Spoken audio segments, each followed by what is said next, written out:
Assalamualaikum warahmatullahi wabarakatuh. Alhamdulillahirabbil alamin.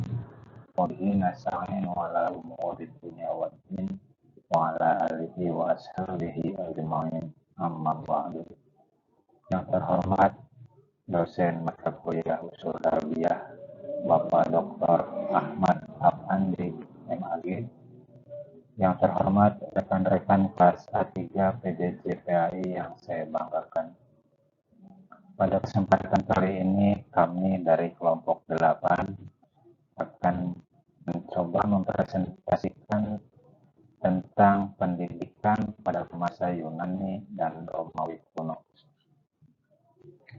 Dan kelompok kami ini terdiri dari yang pertama Bapak Nur Alim, yang kedua saya sendiri Anton Sultanuddin, yang ketiga Bapak Asep Sugandi, dan yang keempat Bapak Arif Busronul Karim. Pendahuluan. Pada era modern ini, ilmu pengetahuan sangat berkembang pesat seiring dengan peradaban dan perkembangan zaman. Yunani terkenal dengan mulainya kebudayaan barat dalam waktu beribu-ribu tahun. Bangsa Yunani ini berdagang, militernya mempunyai hubungan dengan Timur Tengah. Di samping itu, mempunyai hubungan pula dengan Eropa. Dengan adanya sifat-sifat ini, maka Yunani merupakan tempat pertemuan kebudayaan Barat dan Timur. Dan karena percampuran itulah merupakan asal dari kebanyakan cipta kebudayaan dan bangsa Barat. Kemudian pendidikan Romawi dapat dilihat tampak lebih sederhana dan lebih disesuaikan dengan kebutuhan negara jika dibandingkan dengan pendidikan Yunani. Pendidikan pada zaman Romawi bertujuan membentuk warga negara yang setia dan berani, siap berkorban membela kepentingan tanah airnya, dan dengan kata lain membentuk warga negara menjadi tentara yang cakap. Barulah ada perubahan sejak pada zaman Helenisme yang merupakan zaman aliran kebudayaan yang diciptakan oleh ahli-ahli filsafat Yunani atau Heles. Selanjutnya, kita membahas tentang pendidikan Yunani kuno.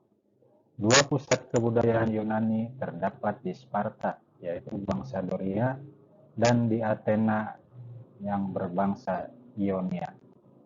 Yang pertama, asas pendidikan di Sparta. Anak-anak adalah milik negara, yang kemudian tujuan pendidikannya adalah membentuk serdadu-serdadu pembela negara serta warga negara. Kemudian pendidikan di Athena bertujuan untuk membentuk warga negara dengan jalan pembentukan jasmani dan rohani yang harmonis atau selaras. Dan yang kedua, mata pelajaran terbagi atas bagian gimnastik atau jasmani dan bagian musis atau rohani. Pendidikan warga negara sangat dipentingkan di Yunani, terutama sekali di Sparta. Segala kepentingan negara diletakkan di atas kepentingan individu. Lama-kelamaan muncullah keinginan untuk mendapat kebebasan pribadi, terutama dari kaum sofis yang berpendapat bahwa manusia ialah ukuran segala-galanya atau antroposentris, sehingga kepentingan negara harus tunduk pada kepentingan perseorangan. Pembentukan kecerdasan lebih penting dari pendidikan agama dan Adapun ahli-ahli pendidikan Yunani yaitu yang pertama Pitagoras, yang berpendapat bahwa untuk membentuk manusia susila agama dasarnya adalah yang pertama hanya jiwa yang berjasa, bukan jasad. Yang kedua, jiwa berasal dari Tuhan yang kekal sifatnya. Yang ketiga, sejak kecil manusia cenderung untuk berbuat jahat. Kemudian ahli pendidikan Yunani berikutnya adalah Socrates. Ia berpendapat bahwa Tuhan yang menjadi ukuran sesuatu. Berlawanan dengan Pitagoras, Socrates percaya bahwa manusia mempunyai pembawaan untuk berbuat baik. Socrates berpendapat bahwa ilmu adalah sumber dari kebajikan. Ahli pendidikan Yunani selanjutnya adalah Plato. Konsep pengajarannya yaitu yang pertama harus mematuhi kebutuhan warga negara yang sudah maju, kemudian harus sesuai dengan tugas-tugas setiap manusia untuk berbuat kebajikan, dan yang diajarkannya adalah olahraga, seni musik, matematika, dan dialektika. Selanjutnya, ahli pendidikan Yunani yang berikutnya adalah Aristoteles. Karyanya yang terkenal adalah buku mengenai cita-cita pendidikan, yaitu Politika, dan ilmu jiwa, yaitu Anima. Menurutnya, sumber pengetahuan adalah pengalaman, pengamatan dengan alat indera. Aristoteles adalah bapak ajaran daya yang memberi jiwa dua daya pokok, yaitu daya mengenal dan daya kehendak. Bahasan berikutnya adalah tentang pendidikan Romawi kuno. Roma yang pada mulanya adalah negara petani mengalami dua masa yang masing-masing berbeda tujuan dan alat-alat pendidikannya. Yang pertama, masa pertama dengan ciri pembentukan warga negara yang cakap sebagai tentara, kemudian sekolah hampir tidak ada, pendidikan tidak menjadi tugas negara, kemudian merupakan pendidikan bangsawan, bukan pendidikan rakyat, dan yang ketiga yang dipentingkan hanya pendidikan jasmani dan pendidikan kesusilaan. Kemudian pada masa kedua, para pemuda Roma mendapat pendidikan pada universitas-universitas Yunani. Para pemuda yang telah menempuh pendidikan di universitas kemudian membawa Helenisme. Selanjutnya, rakyat Roma berpedoman pada filsafat yang kemudian timbul tiga aliran filsafat terhadap pendidikan di Roma, yaitu Epikurisme, Stoa, dan Quintilianus. Selanjutnya, aliran-aliran filsafat pada masa Romawi yang pertama Epikurisme, yang dipelopori oleh Epikuros yang hidup tahun 341 sampai dengan 270 sebelum Masehi. Menurutnya, rasa suka akan dimiliki bila hidup sesuai dengan alam manusia. Karena dunia ini penuh dengan kedukaan, haruslah kita memiliki sifat kholi, yaitu sunyi, sendirian, dan bebas, agar dapat mengecap hikmat hidup yang sesempurna-sempurnanya, yaitu ataraksi, yaitu kesepian jiwa atau ketenangan hidup.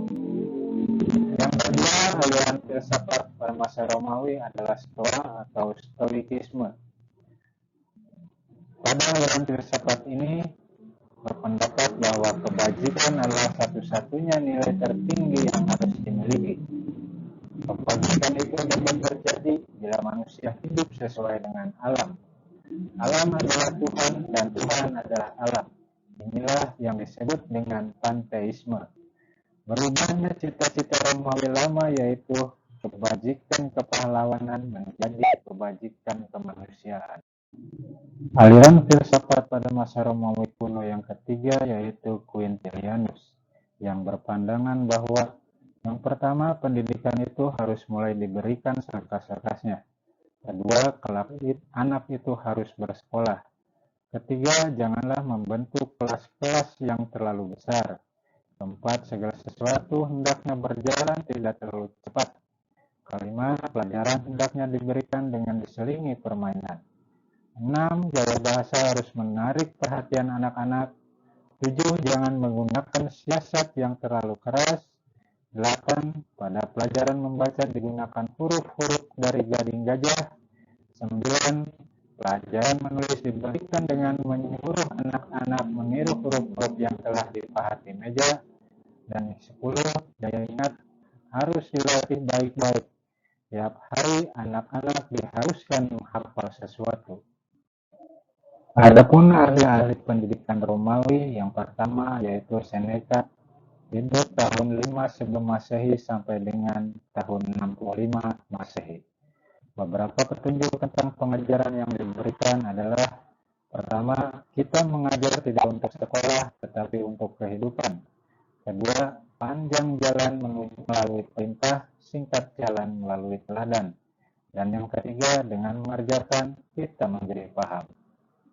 Ahli pendidikan yang kedua adalah Quintilianus itu sendiri, yang hidup tahun 35 sampai dengan tahun 100 Masehi. Beberapa pendapat yang terkenal yaitu yang pertama, semua manusia itu baik sejak lahir. Yang kedua, seorang anak yang memperlihatkan kesalahan-kesalahannya, maka hal itu adalah akibat dari pendidikan yang salah. Ketiga, pendidikan harus diberikan secepatnya sejak dari keluarga. Keempat, guru harus dapat mempelajari sifat-sifat dan pembawaan masing-masing anak agar dapat mengembangkannya dengan baik.